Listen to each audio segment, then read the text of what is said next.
Iskreno te prosimo za vse prebivalce Ukrajine in njihove voditelje. Prosimo te, brani pred napadalci, ohrani njihove življenja in jih obvari pred trpljenjem. Daj jim pogum, upanje in moč, da bodo zdržali v tem težkem času. Prosimo te tudi za svetovne voditelje, da bi imeli modrost voditi človeštvo k miru in sodelovanju. Naj jih vodi zavest, da delajo v dobro vseh ljudi. Oče naš, ki si v nebesih, posvečeno bodi tvoje ime, pridi k nam tvoje kraljestvo, zgodi se tvoja volja, kakor v nebesih, tako na zemlji.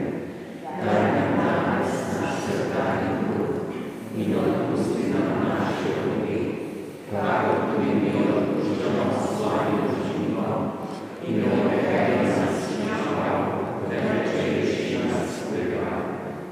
Zdrava Marija, milosti polna, Gospod je s teboj, blagoslovljena si med ženami in blagoslovljen je plod tvojega življenja, Jezus.